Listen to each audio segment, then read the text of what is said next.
மாநாடுக்கு அப்புறம் அண்ணனோட செயல்பாடுகள் மற்ற விஷயங்கள் எல்லாமே ஒரு மாதிரி நிதர்சனம் இல்லாம ஒரு தத்தளிப்புலயே இருக்கு. ஒரு கருத்து கூட கேட்க மாட்டேங்கிறாரு. கேட்கணும் இல்லையா, என்னன்றதை கேளுங்க, அதுக்கப்புறம் முடிவெடுங்கன்றோம். ஆனா நான் கேட்கவே மாட்டேன், நான் சொல்றதான் கேட்கணும் அப்படின்ற போது கட்சிக்குள்ளே ஒரு சர்வாதிகாரத்தை போக்க வச்சிருக்காருல, இது கட்சிக்கு நல்லதல்ல, ஒரு தலைவனுக்கு நல்லதல்ல. ஒரு தலைவன் என்பவன் யாரு அப்படின்னா முதல்ல கேட்கிற பக்குவம் வேணும். விஜயண்ணாவோட வெற்றிக்கும் சீமானனோட வீழ்ச்சிக்குமே காரணம் என்னன்னா அந்த பக்குவத்தன்மை, தலைவனுக்கான பக்குவத்தன்மை இல்லைன்றதான் நான் பாக்குறேன். அப்ப அரசியல் ரீதியா வரீங்க அப்படின்னா நீங்க கொள்கை கோட்பாடுகளை எடுத்து ஓரங்கட்டு, அது வேற. நீங்க உங்க கொள்கை என்ன சொல்றீங்க, கோட்பாடு என்னன்னு சொல்லிட்டு இருக்கீங்க. இப்ப அந்த வாக்கு சதவீதம் குறையதுனால தான் ரஜினி சாரை பாக்குறேன். நேற்று நடந்த ஒரு மீட்டிங்ல நாங்க தான் ஸ்லீப்பர் செல்ஸ் அனுப்புறோம் அப்படின்னு சொல்லிட்டு ஒரு சின்ன ஒரு சிரிப்போட அதை அந்த ஒரு கமெண்ட் சில சமயம் காமெடியா பேசுவார் அவரு. அதான் ஏத்துக்கிட்ட. நீங்க ஸ்லீப்பர் செல்ஸ் அனுப்பிச்சு என்ன பண்ண போறீங்க? உங்க கூடாருமே காலியா போயின்னு எப்படி விஜய் நான் இப்ப மீட் பண்றீங்க, நீங்க அவரோட உட்காந்து பேசுறீங்க, 1 மணி நேரம் பேசினா கூட அந்த 1 மணி நேரம் கம்முன்னு கேட்பாரு. அந்த கேட்கிற அதுதான் பக்குவத்தன்மை. அதுதான் அவர் என்ன சும்மா அவர் எதுவும் தெரியாம கேட்கிறான்ற அர்த்தம் கிடையாது. சொல்ல வர அது என்னன்னு சொல்லட்டும், தெரிஞ்சுப்போம், அதுக்கப்புறம் நம்ம பேசுவோன்றத. இவர் 1 நிமிஷத்துக்கு மேல இவர் கேட்பாருன்னு நினைக்கிறீங்களா? கேட்க மாட்டாரு. ஏன்னா நம்மளே பார்த்திருக்கோம். இன்னொன்னு, அவர் எந்த காலத்திலையும் 96க்கு அப்புறம் 96ல மட்டும்தான் சொன்னார் ஆண்டவனாலையும் காப்பாற்ற முடியாது ஜெயலலிதா வந்தான்ட்டு. அதுக்கப்புறம் எங்கேயாவது ஒரு இடத்துல இந்த கட்சிக்கு அந்த கட்சி, அவர் எந்த கட்சிக்கு ஆதரவுன்னு எல்லாருமே தெரியும். அது நம்ம சொல்லணும்ன்ற அவசியம் இல்லை, ஊருக்கு தெரியும். அவங்க பொண்ணே சொல்லிருக்கு எங்க அப்பா சங்கின்னு சொல்லாதீங்க அப்படின்ட்டு.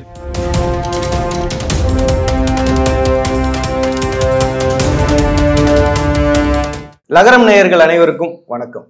அரசியல் கட்டம் மிகப்பெரிய ஒரு பரபரப்பா தமிழ்நாடு அரசியல் போயிட்டு இருக்கு. 2024 அரசியல் நோக்கி தான் இது நகர்ந்துட்டு இருக்கு. இப்போ பாத்தீங்கன்னா சீமான் அவர்கள் ரஜினி அவர்கள் சந்திச்சாங்க. இது மிகப்பெரிய ஒரு பேசு பொருளா மாறி இருக்கு. இது அரசியல் சார்ந்துதான் சந்திப்பு நடந்திருக்கா இல்ல வேற ஏதாவது பர்சனலா நடந்திருக்கா அப்படின்றத நம்மகிட்ட பேசுறதுக்காக வந்திருக்காங்க. அதாவது ஜல்லிக்கட்டு மிகப்பெரிய ஒரு போராட்டம், அந்த போராட்டத்திலேருந்து உதயமான ஒரு கட்சி அப்படின்னு கூட சொல்லலாம். தமிழ்நாடு இளைஞர் கட்சியில இருந்து நம்மளோட காமேஷ் அண்ணன் அவர்கள். வணக்கம், எப்படி இருக்கீங்க? ஓகேண்ணே. அண்ட் பாத்தீங்கன்னா ஃபர்ஸ்ட் எடுத்து நம்ம டைரக்டா போயிடலாம். சீமான் அவர்கள் இந்த நேரத்துல ரஜினியை சந்திக்கிறதுக்கு என்ன காரணம்? ஒரு பயம்தான் காரணம். ஏன் பயம் காரணம்? இல்ல, அது கடந்த சில நாட்களாக நீங்க பாத்தீங்கன்னா மாநாடுக்கு அப்புறம் அண்ணனோட செயல்பாடுகள் மற்ற விஷயங்கள் எல்லாமே ஒரு மாதிரி நிதர்சனம் இல்லாம ஒரு தத்தளிப்புலயே இருக்கு. ஜென்ரலாகவே அண்ணன் ஒரு ஹைப்பர் ஆக்டிவ் தான், புரியுதுங்களா? எதை எடுத்தாலும் டக்குன்னு மூஞ்சில் அடிச்ச மாதிரி பேசுகிறோம். ஆனால் அண்ணன் மேலே எனக்கு ரொம்ப பர்சனலாக மரியாதை உண்டு. நாங்கள் எங்கேயுமே பெருசாக நான் விமர்சனம் பண்ண மாட்டேன். அதுக்கு முதல் காரணம் என்னென்னா, இதை நிறைய இடத்துல சொல்லியிருக்கேன், இருந்தாலும் மறுபடியும் ஒரு தடவையும் சொல்லிடுறேன். அண்ணனை ஏன் எனக்கு ரொம்ப பிடிக்கும் அப்படின்னா, தமிழ்நாட்டோட இயற்கை வளங்களையும் கனிம வளங்களையும் மண் வளங்களையும் பற்றி பேசுகிற ஒரே தலைவர் அவர் தான். தெரிஞ்ச தலைவர்கள் ஒரு பெரிய தலைவராக பார்க்கும்போது, ஏன்னா மற்ற அத்தனை கட்சிகள் இருக்கணும் கொள்ளடிச்சிட்டு இருக்காங்க, அது மூலமாக எவ்வளோ சம்பாதிக்கணுமோ சம்பாதிக்கிறாங்க. ஆனால் இதை காப்பாற்றுவேன்ற சொல்கிற அந்த இடத்துல இருக்கிற அந்த ஒரு பாயிண்ட் தான் எனக்கு அவர் மேலே இருக்கிற ஒரு ஹோல்டு எப்பவுமே இருக்கும். பட் இப்போ இதுக்கு வருவோமே, பர்சனல் விட்டுருவோம். பட் இப்போ நீங்கள் கேட்ட கேள்விக்கு நான் வரேன். அவர் ஏன் பயப்படுறாரு? பயப்படுறதுக்கான காரணம் என்ன அப்படின்னா, அவரோட ஸ்ட்ரென்த்தே யூத் தான். அந்த யூத் இன்னைக்கு விஜயண்ணா சைடு சாயத்துக்கான சாத்தியக்கூறுகள் நிறைய ஆரம்பிச்சிருச்சு. நேற்று கூட நீங்க பாத்தீங்கன்னா கோயம்புத்தூர்ல வடக்கு கோவை செயலாளர்கள் ஒட்டு மொத்தமா கூடாரம் காலி ஆயிட்டு மொத்தமா அப்படியே கலைச்சிட்டாங்கதான் சொல்றாங்க. அப்போ இது என்ன காட்டுது அப்படின்னா, அண்ணன் கூட இருந்த இவ்வளவு நாள் கிட்டத்தட்ட 10-14 வருஷமா அவங்க கூட பயணிச்சிருக்காங்கன்னா, ஏதோ ஒரு என்ன சொல்லலாம், ஒரு தர்ம சங்கடமான சூழ்நிலை சொல்றாங்களா, ஏதோ ஒரு சூழ்நிலையில வேற வழி இல்லாம 2 கட்சிகளை பிடிக்கல, தமிழ் தேசியத்துக்காக நிக்கிறான்ற ஒரு கொள்கையில வரும்போது, தமிழ் தேசிய கொள்கைக்காக நிக்கிறத தாண்டி அண்ணன் மேல அவங்களுக்கு ஒரு வெறுப்பு உண்டாயிருக்கு, ஒரு கோபம் உண்டாயிருக்கு. தெரியல, அதுதான் சொல்றேன். அது அவங்களோட இன்னர் இதுக்குள்ள. அது நீங்க ஒரு நாம் தமிழர் கட்சி ஆள ஒருத்தரை கேட்டீங்கன்னா அவர் சொல்லுவாரு. இப்ப யார் வெளியில வந்தாங்கன்னா அவங்க சொல்றாங்க. அவங்க இப்ப நீங்க நிறைய சேனல்ஸ்ல ஓப்பனா என் பேர் இந்த பேரு, நான் கடந்த 6 வருஷமாக இந்த போஸ்டிங்ல இந்த மாதிரி நான் இருந்தேன். ஆனா இன்னைக்கு ஒரு மீட்டிங் கூப்பிடும்போது நான் போய் பேசினா அண்ணன் இது என் கட்சி, நான் சொல்றதை கேளு, இஷ்டம் தான் கஷ்டம் தான் வெளில போன்றாரு. ஒரு கருத்து கூட கேட்க மாட்டேங்கிறாரு. அவரு கேட்கணும் இல்லையா, என்னன்றதை கேளுங்க, அதுக்கப்புறம் முடிவெடுங்கன்றோம். ஆனா நான் கேட்கவே மாட்டேன், நான் சொல்றதான் கேட்கணும் அப்படின்ற போது கட்சிக்குள்ளே ஒரு சர்வாதிகாரத்தை போக்க வச்சிருக்காருல, இது கட்சிக்கு நல்லதல்ல, ஒரு தலைவனுக்கு நல்லதல்ல. ஒரு தலைவன் என்பவன் யாரு அப்படின்னா முதல்ல கேட்கிற பக்குவம் வேணும். உதாரணத்துக்கு நான் இப்படியே நான் ரிலேட் பண்ணி கூட சொல்வேன். விஜயண்ணாவோட வெற்றிக்கும் சீமானனோட வீழ்ச்சிக்குமே காரணம் என்னன்னா அந்த பக்குவத்தன்மை, தலைவனுக்கான பக்குவத்தன்மை இல்லைன்றதான் நான் பாக்குறேன். ஒரு தலைவன் என்பவன் யாரு, முதல்ல நீங்க பேசுறது காது கொடுத்து கேட்கணும். நீங்க உதாரணத்துக்கு விஜயண்ணா இப்ப மீட் பண்றீங்க, நீங்க அவரோட உட்காந்து பேசுறீங்க, 1 மணி நேரம் பேசினா கூட அந்த 1 மணி நேரம் கம்முன்னு கேட்பாரு. ஒரு அந்த கேட்குற அதுதான் பக்குவத்தன்மை. அதுதான் அவர் என்ன சும்மா அவர் எதுவும் தெரியாம கேட்கிறான்ற அர்த்தம் கிடையாது. ஒன்று சொல்ல வர அது என்னன்னு சொல்லட்டும், தெரிஞ்சுப்போம், அதுக்கப்புறம் நம்ம பேசுவோன்றத. இவர் ஒரு நிமிஷத்துக்கு மேல இவர் கேட்பாருன்னு நினைக்கிறீங்களா? கேட்க மாட்டாரு. ஏன்னா நம்மளே பார்த்துருக்கோம், அவர் யாரு பேசினாலும் எதிர்த்து அவரை உட்கார்ந்து ஏதாவது ஒரு கேள்விகள் கேட்டாலும் ஒரு நிமிஷத்துக்கு மேல பேச விட மாட்டார், தட்டி தான் பேசுவார். ஏன்னா அவர் வந்து நாம் தமிழரா இல்ல, நான் தமிழரா இருக்காரு. அப்படிதான் நான் சொல்றேன். ஆமா, நான்ன்ற ஒரு இதுல மட்டும்தான் இருக்காரு. இதுதான் அவரோட பிரச்சனையே.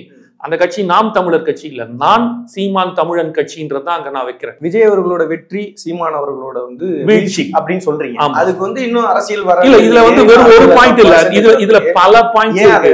இல்ல, இதுல பல பாயிண்ட்ஸ் இருக்கு, நானும் முடிக்கல. இதுல இந்த பக்குவத்தன்மையில முதல்ல கேள்வி ஒருத்தர் சொல்றாருன்னா கேட்கணும். ரெண்டாவது வந்து அனைவரையும் அரவணைச்சு போனோம்.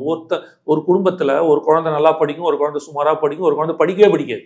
அதுக்காக அம்மா வந்து 3 குழந்தைய தனித்தனியா பிரிக்க மாட்டாங்க. அந்த மாதிரிதான் அது உன் தம்பி தம்பின்னு வார்த்தையில சொல்லக்கூடாது. ஒரு பையன் கரெக்டா இருப்பான், ஒரு பையன் தப்பா இருப்பான், அவனுக்கு புரிய வைக்கணும். என் இஷ்டம், நான் சொல்றத கேளு, எல்லாம் வெளில போடான்னு சொல்றது வந்து தப்பான ஒரு இதுதானே. அவனை புரிய வைக்கணும். அவன் தான் தலைவன். 2 3வது பக்குவத்தன்மை. நான் சொன்னேன் இல்லையா, அந்த பக்குவத்தன்மை எப்படி கேள்வி ஃபர்ஸ்ட் கேட்கணும். அடுத்தது வந்து ஒரு இன்க்ளூசிவ்னஸ் சொல்லுவாங்க, அனைவரையும் அரவணைச்சு போடுதல். 3வது வந்து பக்குவத்தன்மை. இந்த பக்குவத்தன்மை எங்க வரும்னா, கோபம் எங்க படணும் எங்க படக்கூடாதுன்றது. யாரை வேணாலும் நான் கோபப்படுவேன், நான் எப்படி வேணாலும் வசைப்பாடுவேன். ரஜினி சார் வசைப்பாடாததா, சீமானனை பாடாதா? இன்னைக்கு போய் நிக்கிறீங்க, நீங்க எந்த முகத்தோட போய் நிக்கிறீங்க நீங்க? சரிங்க, அவர் அரசியலுக்கு வராரு வரல, அதை தாண்டி உங்களுக்குள்ள இருக்கிற கொள்கை ரீதியாக 1008 முரண்பாடுகள் கருத்து வைங்க. குடும்பத்தை வரைக்கும் அசிங்கமா பேசுனீங்கல்ல, பரப்ப வரைக்கும் நீங்க பேசுறீங்களா இல்லையா? இதெல்லாம் நம்ம சொல்ல, அதெல்லாம் ப்ரூவ் இருக்கு, புரியுதா? அப்போ உதாரணத்துக்கு உங்க கூட பயணிக்கிற சில பேர், ஒரு சேனல் நடத்துறவங்க இவ்வளவு கேவலமாக உங்களோட தம்பிகள் சொல்றவங்க பேசும்போது ஒரு தலைவனோட வேலை என்ன? அப்படி பேசாத, அது தவறு, அதற்கு நம்ம வரல அப்படின்ற ஒரு மைண்ட் செட்டுக்குள்ள வரணும்ல. அப்படி பண்ணலையே நீங்க. இது வரைக்கும் நீங்க ஏதாவது ஒரு மேடையில நீங்க பேசும்போது அரசனை வழியோ மக்களை வழின்ற மாதிரி நீங்க எப்படி பேசணும் அப்படிதான் உங்க தொண்டர்களும் பேசிட்டு இருக்காங்க, உங்க கட்சி ஆட்களும் பேசிட்டு இருக்காங்க. இன்னைக்கு இப்பவே நான் இப்ப பேசியிருக்கேன்ல, இப்ப நீங்க இந்த கீழே வர கமெண்ட்ல போய் பாருங்க, என்ன அசிங்கமா பேசுவான், திட்டி தான் போடுவான். ஏன்னா அப்போ உங்களால ஒரு விமர்சனத்தை ஏற்றுக்கொள்ளக்கூடிய பக்குவம் கூட இல்லை, புரியுதுங்களா? விமர்சனத்தை ஏற்றுக்கொள்ளாமதான் இவங்க 8% வாக்குகளை வந்து அது வேற. நீங்க வாக்கு சதவீதம் வேற. ஒரு தயவுசெய்து புரிஞ்சுங்க, அரசியல் அப்ப அரசியல் ரீதியா வரீங்க அப்படின்னா நீங்க கொள்கை கோட்பாடுகளை எடுத்து ஓரங்கட்டுங்க, அது வேற. நீங்க உங்க கொள்கை என்ன சொல்றீங்க, கோட்பாடு என்னன்னு சொல்லிட்டு இருக்கீங்க. இப்ப அந்த வாக்கு சதவீதம் குறையதுனால தான் ரஜினி சாரை பாக்குறாரு. உங்க கேள்விக்கு பதில் வந்துருச்சா? நீங்களே பதிலை கொண்டு வந்துட்டீங்களா? அவரோட வாக்கு சதவீதம் குறைய போகுது. அப்போ இவ்வளவு நாள், இத்தனை நாளும் திமுகவை பிடிக்கல, ஒருத்தன் 14 வருஷம் 10 பைசா எதிர்பார்க்காம உங்களுக்காக நாய் மாதிரி வேலை செஞ்சிருக்கான். அவனை அசல்ட்டா வெள்ளப்படா நான் தூக்கி போடுறீங்க அப்படின்னா அப்ப என்ன மனப்பக்குவத்துல இருக்கீங்க நீங்க? தவறு தானே அது தவறு தானே, அது பண்ணக்கூடாது இல்லையா? அப்ப நீ ஒன்னோட புரிய வைக்கணும், புரியுதுங்களா? தம்பி புரிஞ்சுக்கோ இல்லையா? நீங்க இப்ப எங்க கட்சியிலுமே நீங்க பாத்தீங்கன்னா இது வரைக்கும் தமிழ்நாடு இளைஞர் கட்சி சின்ன கட்சி தான். நாங்க வந்து ஒரு தமிழ்நாடு ஃபுல்லா இருந்தாலும் இது வரைக்கும் என்ன மாநில அந்தஸ்துல இருக்கிற தலைவரை இருக்கிற துணைத் தலைவராக இருக்கிறது நான் சொல்றேன், கட்சியை விட்டு நாங்க யாருமே விளக்கல. தவறே செய்திருந்தாலும் அவனை கூப்பிட்டு புரிய வச்சிருக்கோம், பக்குவப்படுத்திருக்கோம். ஒருவேளை அவன் புரிஞ்சுக்கலன்னா தம்பி இது ஒத்து வராது, நீங்க தயவுசெய்து நீங்களே விலகிங்க, நானா விலகக்கூடாது, அது நல்லது இல்லை. ஏன்னா அது ஒரு கொள்கையா வேணா வச்சிருக்கேன். ஏன்னா என்னை நம்பி வந்துட்டான், அவனை நான் கடைசி வரைக்கும் காப்பாத்தி ஆகணும். என் அண்ணன் என் தம்பி மாதிரி அவன். ஒரு பெற்ற தாய் தன் குழந்தையை கடைசி வரைக்கும் போராடி எந்த பிரச்சனையா இருந்தாலும் அந்த குழந்தைக்கு உடம்பு சரியாம மரணப்படுக்கையில் இருந்தாலும் நான் விடமாட்டேன்னு எதெல்லாம் முயற்சி செய்வாளோ அந்த அளவுக்கு தான் முயற்சி செய்யணும். அப்படிப்பட்ட ஒரு இன்ஸ்பிரேஷனால லீடரா இருக்கணும். அது விஜய் நான் செய்யறாரு, நீங்க செய்யல. The difference comes here. முதல்ல அதாவது இதுல ஒண்ணு சொல்லிப்பாரு, அவர் அன்பான சர்வாதிகாரம் சொல்வார். இது எப்படி அன்பும் சர்வாதிகாரம் ஒன்னாகுன்னு எனக்கு ஃபர்ஸ்ட் தெரியல. ரெண்டாவது, எதை எடுத்தாலும் எனக்கு மட்டுமே தெரியும், நான் சொல்வதுதான் கரெக்டுன்ற அந்த ஒரு மனோபாவம் இருக்குல்ல, அதுவே தவறு ஃபர்ஸ்ட் அவர்கிட்ட. அப்ப இப்ப நீங்க கேட்டீங்க இல்லையா, இந்த பிரச்சனை இங்க ஆரம்பிக்குது என்ன போது, 2 திராவிட அரசியல பிடிக்கல, ஆனா ஒரு நிர்பந்தத்துல இவ்வளவு நாள் அங்க இருந்திருக்காங்க. இப்போ அவங்க எல்லாரும் விட்டு வெளியில வராங்க அப்படின்னும் போது அவங்களுக்கான இடம் தாவேக்காவா இருக்கும், தமிழக வெற்றி கழகமா இருக்கும்ன்ற ஒரு நம்பகத்தன்மையை உண்டு பண்றாங்க. அதனால அவங்க அங்க எடுத்து பயணிக்கிறாங்க. அதுதான் அப்படிதான் நம்ம பார்க்க முடியும். நேற்று நடந்த ஒரு மீட்டிங்ல நாங்க தான் ஸ்லீப்பர் செல்ஸ் அனுப்புறோம் அப்படின்னு சொல்லிட்டு ஒரு சின்ன ஒரு சிரிப்போட அதை அந்த ஒரு கமெண்ட் சில சமயம் காமெடியா பேசுவார் அவரு. அதான் ஏத்துக்கிட்ட. நீங்க ஸ்லீப்பர் செல்ஸ் அனுப்பிச்சு என்ன பண்ண போறீங்க? உங்க கூடாருமே காலியா போயின்னு எப்படி? ஸ்லீப்பர் செல்னா ஒரு ஒருத்தர் 2 பேர் அனுப்பலாம், ஒரு 10 பேர் அனுப்பலாம். கட்சியே ஸ்லீப்பர் செல்லா போகுதா இனிமே எல்லாருக்கும்? 8% வாக்குகள் எந்தெந்த கட்சிக்கெல்லாம் ஸ்லீப்பர் செல் அனுப்புறீங்க? விஜய்னா கட்சிக்கு மட்டும் அனுப்புறீங்களா, இல்ல பாஜக அனுப்புறீங்களா, இல்ல திமுக அனுப்புறீங்களா? எந்த கட்சியிலும் போய் அவங்க சேரலையே. விஜயனா கட்சி அவங்க எல்லாரும் வெளியில வந்து விஜயனா கட்சிக்காக வெயிட்டிங்ல இருக்காங்க. As simple as that. இவ்வளவுதான். அவன் வந்து திமுகவுக்கு போல, அதிமுகவுக்கு போல, பாஜகவுக்கு போல, விசிகா போல, பாமக போல, அப்படி போய் அவன் என்னைக்கோ போயிருந்திருப்பான். 14 வருஷமாக கட்சியில இருந்துட்டு இந்த மாநாடு முடிஞ்சு இந்த கரெக்டா இந்த 15 ஒரு மாசம் வச்சுப்போமே, இந்த ஒரு 25வது நாள், கிட்டத்தட்ட 25 நாள்ல இந்த ஒரு மாசத்துல இங்கதான் படையெடுக்கிறான். எல்லாரும் கட்சி விட்டு விலகுறான். ஏன் விலகுறான்னா, ஒரு நிர்பந்தத்துல வேற வழி இல்லாம இருந்தவன் இன்னைக்கு அவனுக்கு ஒரு மாற்று கட்சி, அவன் எதிர்பார்க்கக்கூடிய மரியாதை உள்ள ஒரு கட்சி. அவன் கேட்கறது முதல்ல மரியாதை. யாரா இருந்தாலும் சுயமரியாதை இருக்குங்க பிரதர். தமிழ் தேசியம் பேசுறீங்க, தமிழன்னாலே விருந்தோம்பலும் சுயமரியாதைக்கும் மிகப்பெரிய இது உள்ளவன், கத்து கொடுத்தவன் உலகத்துக்கே அப்படின்னு. வார்த்தை ஜாலத்துல இருக்கக்கூடாது. ஒரு தலைவன் என்பவன் செயல் வீரத்துல இருக்கணும், சொல் வடிவில் இருக்கக்கூடாது, செயல் வடிவத்துல இருக்கணும். அந்த செயல் வடிவத்தை விஜய் நான் கொண்டு வராரு. ஆட்டோமேட்டிக்கா அந்த யூத் அதை நோக்கி பயணிக்கிறாங்க. அதனாலதான் இப்போ வந்து பாத்தீங்கன்னா சோசியல் மீடியால வந்து கழுகு இந்த பக்கம் வந்துட்டு இவங்களோட கூட்டணி வந்துட்டு வருது. கழுகு அப்படின்னா வந்து ரஜினியை வந்துட்டு குறிப்பிடுறாங்க அப்படின்றது உங்களுக்கு தெரியும். அதே நேரத்துல ஒரு வார்த்தை கழுகும் புலியும் உட்கார்ந்துருக்கு அப்படின்னு அது வந்து பாத்தீங்கன்னா இன்னொரு ஸ்டேட்மெண்ட் வருது. நான் வந்து ரஜினி அவர்களை மீட் பண்றப்ப நான் அவர்கிட்ட கேட்டேன், நான் வந்து சந்தோஷமா இருக்கீங்களான்னுப்பா, சூப்பரா இருக்கு அப்படின்னு. அரசியல் வராம இருக்கிறது தான் அது காரணம் அப்படின்ற மாதிரி ஒரு ஸ்டேட்மெண்ட் வந்து அவர் வந்துட்டு சீமான் அவர்கள் வந்து சொல்றாரு. நீங்க நினைக்கிறீங்களா ரஜினி அவர்களை பார்த்ததுக்கு அப்புறம் அவரோட வாக்கு சதவீதம் வந்துட்டு மேபி உயரலாம் 2000? இல்ல, இப்போ இந்த இடத்துல நீங்க 2 விஷயத்த பார்க்கணும். என்னன்னா, முதல்ல ரஜினி சார்ட்ட கூட்டு போனது வந்து ரவீந்திர துரைசாமின்ற ஒருத்தர் தான் கூட்டு போயிருக்காரு. அவர் வந்து ஒரு சஃபாலஜிஸ்ட்னு சொல்லிக்கிறாரு. அது எந்த அளவுக்கு நமக்கு தெரியல. பட் ஸ்டில் ஓகே ஃபைன், அவர் தான் இப்போ பண்ணியிருக்கிறதா சொல்றாரு. அதுவே ஒரு ராங்கான ஸ்ட்ராட்டஜி. ஏன்னா சீமானந்தன் கூட பயணிக்கிற அத்தனை பேரும் ஒரு தர்ம சங்கடமான ஒரு சூழ்நிலைக்கு இன்னைக்கு உருவாயிருக்காங்க. இன்னைக்கு சோசியல் மீடியாலையும் மற்றவர்கள், மற்ற கட்சிகள், நீங்க விஜயனா விட்டுருங்க, திமுக இருக்கட்டும், அதிமுக இருக்கட்டும், பாஜக இருக்கட்டும், இவர் யாரெல்லாம் எதிர்த்தாங்க அவங்க கேட்குற கேள்விக்கு இவங்களால பதிலே சொல்ல முடியல. புரியுதுங்களா? நேற்றுக்கு நான் ஒரு டிபேட்ல உட்காரும்போது என் பக்கத்துல உட்காந்து இந்த நாம் தமிழர் கட்சியோட நிர்வாகி அவங்க வந்து பேசும்போது கூட அவரால் வந்து ஒரு ஸ்டபனா பேச முடியல. அவரே வந்து ஒரு வேற வழி இல்லாம ஒரு காம்ப்ரமைஸ்லயே பேசிட்டு தான் வந்துட்டு இருந்தா நல்லா தெரிஞ்சுது. 2வது பாயிண்ட் இந்த இடத்துல இதுதான் பக்குவம் சொல்றேன். ரஜினி சாரோட பக்குவத்தை பார்த்தீங்களா? இதே இவ்வளோ கேவலமாக பேசி அவரை அசிங்கப்படுத்தி, அவர் என்னன்னே சொல்லாத அளவுக்கு அவரை போட்டு அந்த அளவுக்கு அசிங்கப்படுத்தி குடும்பம் வரைக்கும் போய் பண்ணது கூட அவர் கூப்பிட்டு பேசுறாரு பாருங்க. அதுதான் அதோட பக்குவத்தன்மை. ஒரு மனிதன் எந்த அளவுக்கு பக்குவப்பட்டிருக்கான் அது இருக்குன்னு. நீங்க அங்க போகும்போது எப்படி போயிருப்பீங்க, என்ன முகத்துல போயிருப்பீங்க நீங்க அது எதுவா. ஆனா அவர் எப்படி உங்களை புன்னூறுல வரவேற்றாருன்னு சொல்றீங்க, உங்க கூட ஒரு 2 மணி நேரம் பேசியிருக்காருன்னு சொல்றீங்க. அப்ப அவர் எந்த அளவுக்கு பக்குவத்தன்மை இருக்காருன்னு பாருங்க. இந்த பக்குவத்தன்மை நீங்க வளர்த்துக்குங்கன்னு நாங்க சொல்றோம். உங்களுக்காக எங்களுக்கு பிரதர், உங்களை நம்பி உங்களை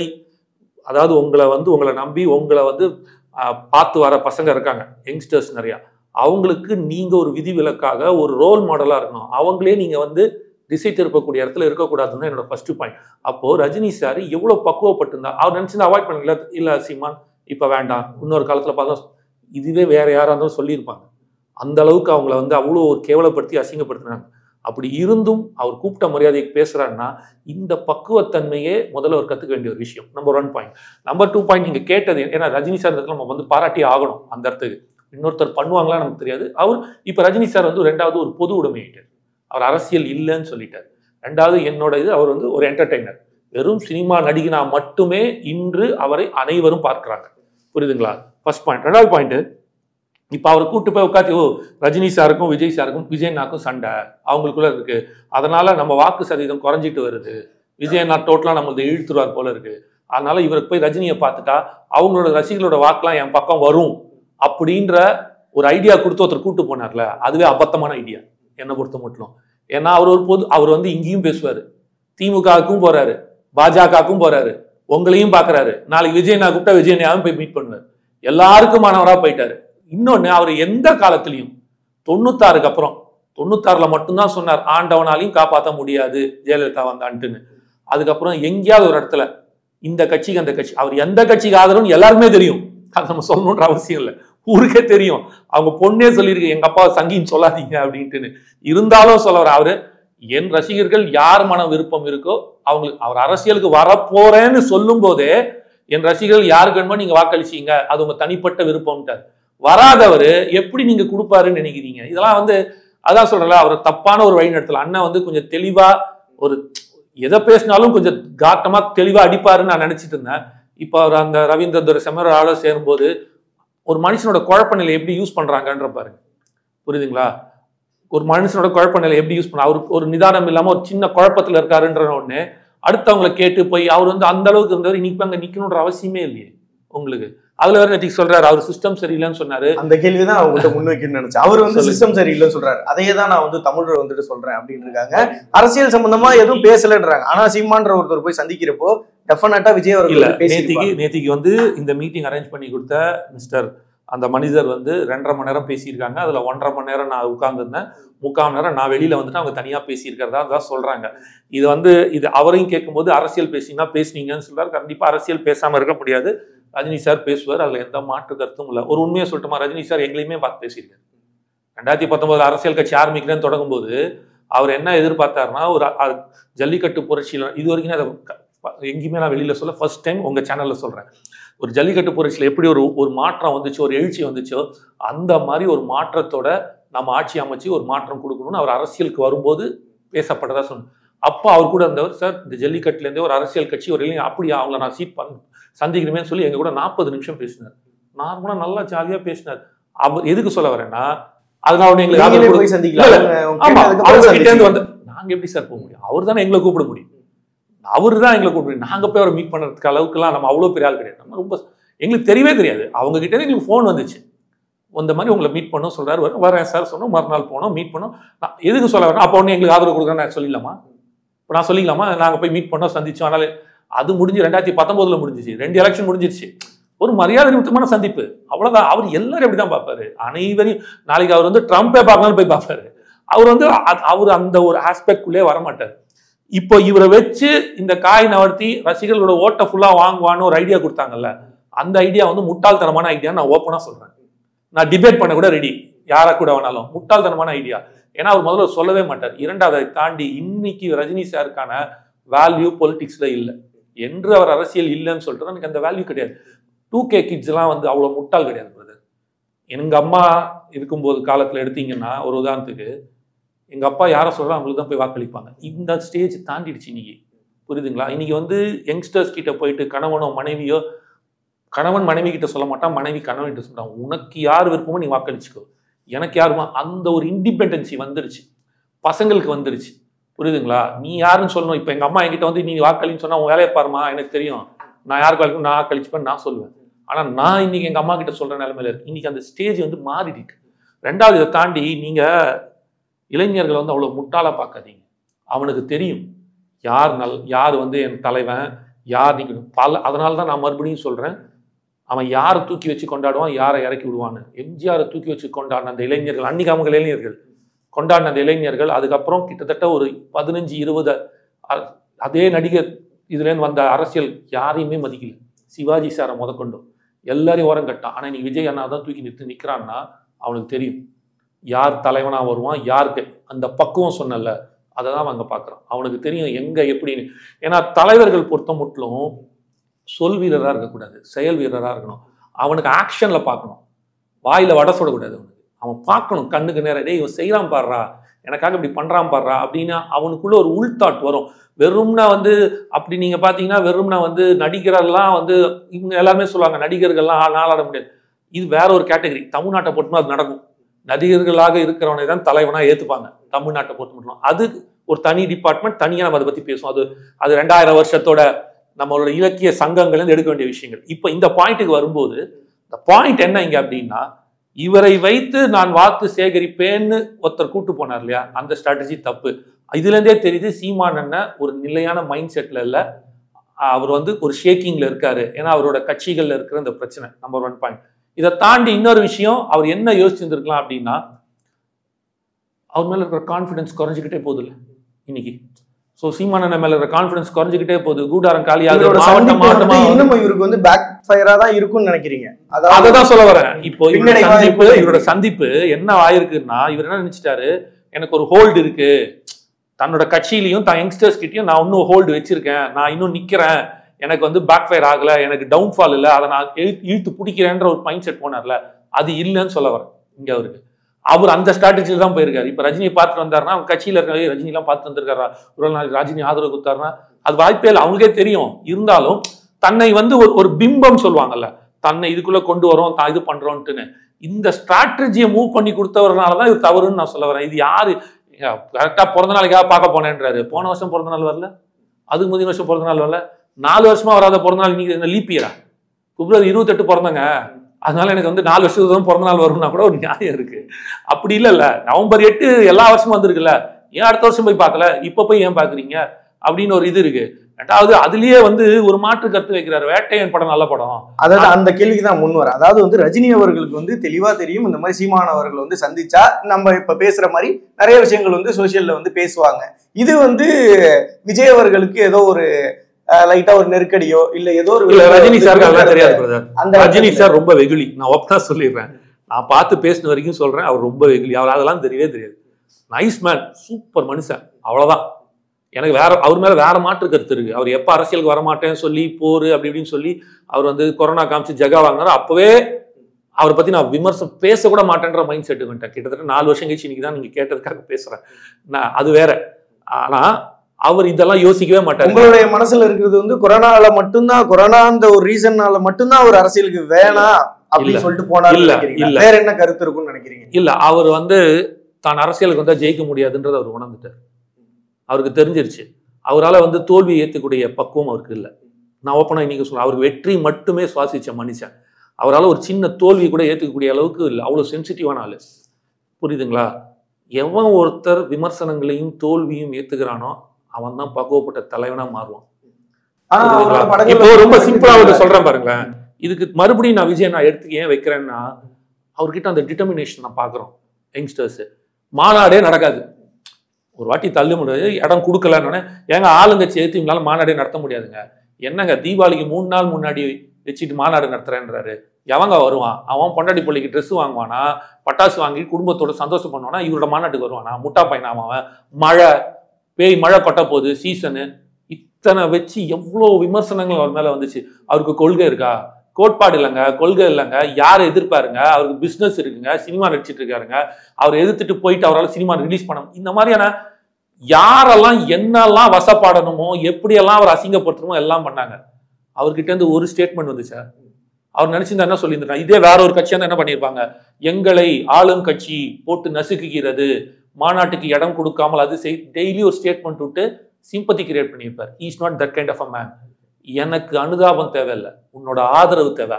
அனுதாபத்துக்கும் ஆதரவுக்கும் வித்தியாசம் இருக்கு. அனுதாபம் இன்னைக்கு இருக்கும், நாளைக்கு மறைஞ்சிரும். ஆதரவு என்னைக்கு நிற்கும்.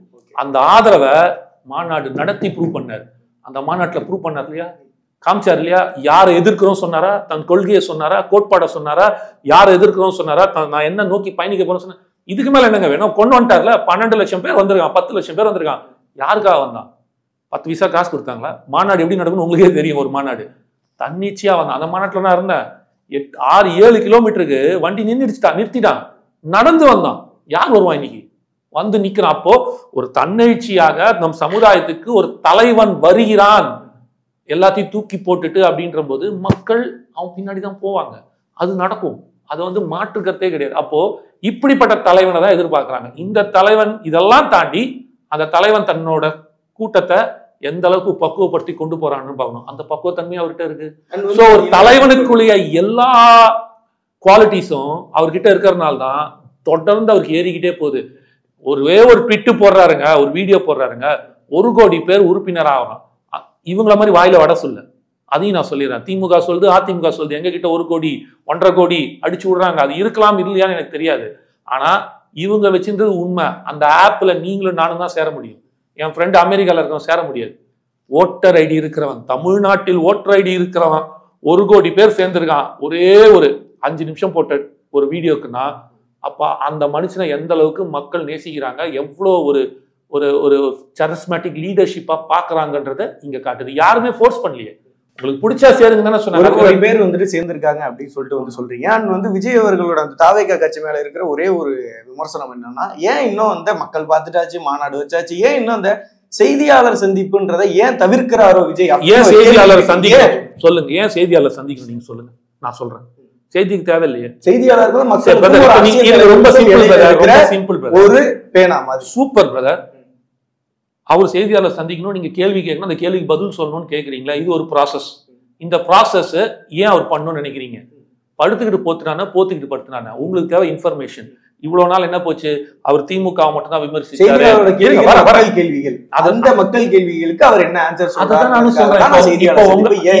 இதுதான் உங்க கேள்வி. உங்க கேள்விக்கு நான் கரெக்டா பதில் வைக்கிறேன், எனக்கு புரிஞ்சிருச்சு. இப்போ நீங்க அவரை பார்த்து என்ன கேள்வி கேட்டிருப்பீங்க? ஒரு 3 நாள் முன்னாடி போற வாரம் என்ன கேட்டிருப்பீங்க? சார் நீங்க திமுக மட்டும் தான் விமர்சிச்சீங்க, அதிமுக விமர்சிக்கல, அவங்க மட்டும் ஊழல் பண்ணலையா அப்படின்னு ஒரு கேள்வி வச்சிருப்பீங்க. நீங்க அவரை கேட்கறீங்கன்னா கேட்டிருப்பீங்களா? அடுத்தது என்ன சொல்லியிருப்பீங்க? ஒரு பெரிய நாளேடுல வந்துருச்சு, நீங்களும் அவங்களும் கூட்டணியாம, உங்களுக்கு 80 சீட்டு துணை முதலமைச்சராம, இந்த கேள்வி தானே கேட்டிருப்பீங்க. இந்த கேள்விக்கு அவர் பதில் சொல்லிட்டாரா? முடிஞ்சிருச்சா? அப்புறம் என்ன உங்களுக்கு தேவை இன்ஃபர்மேஷன். எப்படி வந்தான்னு வந்துருச்சுல, அதை பாருங்க. சரி, நீங்க இவ்வளவு பேசுறீங்கல்ல, அவர் செய்தியாளர் சந்திக்கணும்னு சொல்லிட்டு கேள்வி கேட்கணும், பதில் சொல்லணும், கேள்வி கேட்கணும்னு. அவர் எவ்வளவு நல்ல ஒரு குட்டி கவர்மெண்ட் நடத்திட்டு இருக்காருங்க. செய்தியாளர்களை பாசிட்டிவ் நினைக்கிறீங்களா, நெகட்டிவ் நினைக்கிறீங்களா? பாசிட்டிவ் நெகட்டிவ் வேற. பாசிட்டிவ் நான் சொல்றேன், அததான் சொல்றேன். அது அவர் எப்ப சந்திக்கணுமோ சந்திக்கிட்டோம். இப்போ அந்த செய்தியாளர்கள் நீங்க கேட்கிற கேள்விய அவர் முன்னாடியே கணிச்சு உங்களை பார்த்துட்டு இருக்காரு, அதுக்கு இன்ஃபர்மேஷன் கொடுக்குறாரு. அதனாலதான் இப்படி ஒரு நிலைமை போகுது, நம்மள அதிமுகவோட மிங்கிள் பண்றாங்க, நம்மள அவங்களோட செகண்டரி ஃபோர்ஸ் ஆக்குறாங்க, இல்ல நம்ம பிரைமரி ஃபோர்ஸ், நம்ம வேற ஒரு விஷயத்தை நோக்கி பயணிச்சுட்டு இருக்கோம், ஆனா நம்ம 2ஆம் கட்ட தலைவர்களாக்கி இந்த ஸ்ட்ராங்ல முடிக்கிறாங்கன்னு தான் இம்மிடியேட்டா ஆனந்தன பொதுச் செயலாளர் மூலமா ஒரு அறிக்கை கொடுக்குறாங்க. எங்கள் தலைமையில் தான் கூட்டணின்னு சொல்லி தெளிவுபடுத்துறாங்க. அப்ப அதிமுக கூட்டணி இல்லைன்றதை ப்ரூவ் பண்றாங்க, இந்த பாயிண்ட்டை கிளியர் பண்றாங்க.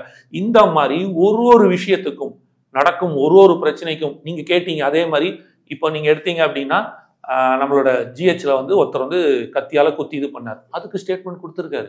அப்போ அதுல நிர்வாக சீர்கேடு இருக்கு, சட்டம் ஒழுங்கு சரியில்லை, இந்த கேள்வி எங்க கேட்டிருப்பீங்க. ஆமாங்க சரியில்லை. அதாவது நீங்க கேட்க வேண்டியதை அவர் கவனிச்சுட்டு இருக்காருங்க. இதுதாங்க ஒரு தலைவன். அவர் சொசைட்டில இருக்காரு, சிஸ்டம் என்ன நடக்குதுன்னு பாக்குறாரு, அரசாங்கம் என்ன நடக்குதுன்னு பாக்குறாரு. ஒரு ஊடகமாக நீங்கள் எடுத்து வைக்கும் அனைத்து கேள்விகளுக்கும் முன்கூட்டியே புரிஞ்சுக்கிட்டு அடுத்த நாளோ 2 நாட்கள்ல பதில கொண்டு வைக்கிறாரு. நான் என்ன கேட்கிறேன், அவரு உங்களுக்கு பேட்டி, இதே நகரத்துக்கு பேட்டி தனிப்பட்ட முறையில கூட கொடுப்பாரு. எப்ப கொடுப்பாரு அப்படின்னா அவர் செஞ்ச காரியத்தை காட்டுங்க. நீங்க யாராவது காட்டுறீங்களா? கேள்வி கேட்கல, அதுக்கு பதில் சொல்ல, இதுக்கு பதில் சொல்லன்னு சொல்றீங்க. ஒரு குட்டி கவர்மெண்ட் நடத்திட்டு இருக்காரு. சந்திப்பு நடக்கிறது இன்னும் 1% எக்ஸ்ட்ரா விஷயம். அந்த ஊடகம் வேலை ஏன் கேட்கணும்? அது ஒரு நல்ல விஷயம் தானே, அதை பண்ணா. அதுதான் சொல்றேன், உங்க டிஆர்பி ரேட்டிங் நீங்க ஏத்தணும், நீங்க வருதும் அப்படின்றதான் முதல் இது. இதுல ஓப்பனா பேசுவோம் உண்மையா. அது இல்லன்னு இல்லன்னா சொல்லாதீங்க. என்னோட சேனல் பெருசா போனோம். இன்னைக்கு விஜய் சார் காமேஷுக்கு பதில் எகரத்துல கொடுத்திருந்தாருன்னா உலகமே ஒரு விஷயம் சொல்லுவாங்க, ஊடகம் மட்டும்தான் விஜய் அவர்கள் வந்ததுக்கு அப்புறம் அரசியல் கட்சி தலைவர்கள் எல்லாரும் நிக்கிறப்போ கூட நின்னது விஜய் அவர்கள். எத்தனை ஊடகம் மாநாட்டுக்கு வந்திருக்குன்னு பாத்தீங்கன்னா இருக்கிற ஒரு மீடியாவோட இல்ல. நான் ஊடகத்தை குறை சொல்லவே இல்லை. நீங்க உங்க வேலையை சரி விஷயங்கள் அப்படி அததான் சொல்றேன். இப்போ அவர் உங்களுக்கு கொடுக்குற அளவுக்கு நீங்க எல்லாருக்குமே எதிர்பார்ப்பு இருக்கும். எனக்குமே ஆசைதான். நானும் ஒரு குட்டியா எங்க Facebook சேனல் வச்சிருக்கேன். என் கட்சியை பத்தி 2 வார்த்தை அவர் சொன்னார்னா சூப்பர், உலகத்துக்கே தெரியும், நானும் ஆசைப்படுவேன். தமிழ்நாடு சூப்பர் நம்ம சொல்லிட்டாரான்னு. இப்ப பிரச்சனை அது கிடையாது. நான் என்ன கேள்வி கேட்கிறேன்னா, நீங்க அவரை பத்தி ஏன் கொடுக்கல. ஆனா அவர் ஒரு வேலை, ஊடகத்தோட வேலை என்ன?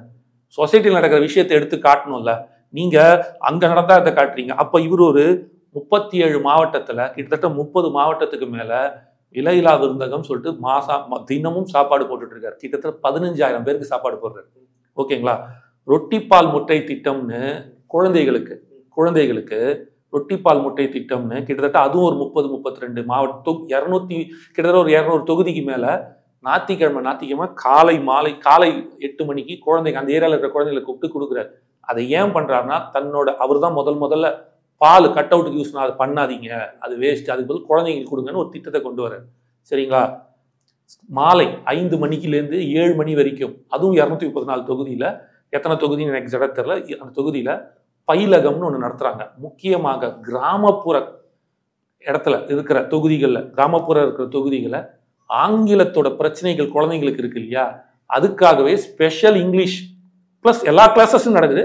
அதுல ஆங்கிலத்தை ஜாஸ்தி அந்த குழந்தைகளுக்கு அது ஒரு கான்ஃபிடன்ஸ் கொடுக்கும் இல்லையா, அதுக்காக கொண்டு வராங்க. இம்பார்ட்டண்டா நடக்குது. அடுத்தது இன்னொன்று பார்த்தா நூலகம்னு ஒன்று, நீ யார் வேணாலும் போய் நூலகத்தில் உட்காந்து பார்க்கறதுக்கு ஒரு நூலகம் வச்சிருக்காங்க. இது போக வந்து குருதியகம்னு ஒன்று நடத்துறாங்க. இது வரைக்கும் ஆரம்பிச்சு தனி ஆப்பு செலவு பண்ணி சொந்த ஆப் ஆரம்பிச்சு அவங்க தொண்டர்கள் மட்டுமே 12,400 பேருக்கு இது வரைக்கும் அவர்கள் வந்து ரத்த தானம் பண்ணியிருக்காங்க. நீங்க வந்து அந்த ஆப் டிவிகேயோட, அது நானுமே இருக்கேன் அந்த ஆப்ல, தமிழக வெற்றி இல்ல தளபதி விஜய் மக்கள் குருதியகம், அதுல நீங்க போய் ஆப்ல நீங்க போட்டீங்கன்னா எங்க இருக்கீங்களோ 1 மணி நேரத்துல உங்களுக்கு ரத்தம் கொடுக்க வந்துருவாங்க. அவங்க ஆட்கள் கொடுத்துருக்காங்க. ஓகேங்களா? அடுத்தது நீங்க பாத்தீங்கன்னா கண்தானம். 2 நாள் முன்னாடி கூட அவங்களோட மதுரை மாவட்ட இளைஞரணி தலைவர் பேர் பாபுன்னு நினைக்கிறேன், அவர் வந்து ஆக்சிடென்ட்ல இறந்துட்டார். அந்த கண்தானம் அவர் பண்ணியிருக்காரு அவங்க சார்பா. இத்தனை விஷயங்கள் பண்ணியிருக்காங்க. இதெல்லாம் எந்த ஊடகமுமே காட்ட மாட்டேங்குது. ஒரு குட்டி கவர்மெண்ட் நடத்திட்டு இருக்காரு. இது போக சீசனுக்கு சீசன் 3000 கொடைகளுக்கு மேல் இந்த கடையில இந்த பூக்காரம் எல்லாம் ரோட்ல உட்காந்துருக்காங்களா, தமிழகம் ஃபுல்லா கொடைகள் கொடுத்துருக்காரு. குளிர்காலத்துல பெட்ஷீட் கொடுக்குறாரு, ரோடு ஓரமா படுத்துக்கு பெட்ஷீட் கொடுக்குறாரு. பசங்க ஸ்கூல் பசங்களுக்கு இந்த செருப்பு போடுறதுக்கு செருப்பு கொடுக்குறாங்க, ரெயின் கோட் கொடுக்குறாங்க. தொடர்ந்து வருஷம் 305 நாளும் அவங்க நீங்க எதை பார்த்தாலும் தளபதி விஜயண்ணாவின் தலைமையின் கீழ் இணங்க பொதுச் செயலாளர் ஆசியுடன் வழிகாட்டுதலின் படி அப்படின்னு போட்டு அவங்க இவ்வளவு செய்யறாங்க. இதெல்லாம் இந்த ஊடகம் ஏன் காட்டவே இல்லை? இதெல்லாம் எதுவுமே நீங்க காட்ட மாட்டேங்கிறீங்க. எதுவுமே அப்போ மக்களுக்கு அந்த இவ்வளவு பண்றாங்களான்னு தெரியும் போது இப்ப நீங்க இதெல்லாம் நாங்க காட்டுறோம், இவ்வளவு பண்றோம் அப்படின்ட்டுன்னு. ஆனா ஏங்க அவர் என்கிட்ட வந்து பேச மாட்டேங்கிறாங்க. யாரோ ஒரு ஆள் வந்து இதை வெளியில சொன்னா கண்டிப்பாக. சோ அப்போ அப்படி பண்ணும்போது அப்ப அவருக்கு நம்மளை பத்தி இந்த அளவுக்கு எடுத்து காட்டுறாங்க போறாங்க, நம்ம அவங்க கிட்ட போய் பேசுவோம்னா அவர் உங்களை நோக்கி கண்டிப்பா வரும். கண்டிப்பா சார். நன்றி சார், நன்றி சார். நிறைய விஷயங்கள் வந்து எங்களுக்காக வந்துட்டு சொன்னீங்க. அண்ட் வந்து மிக்க நன்றி சார். தேங்க்யூ.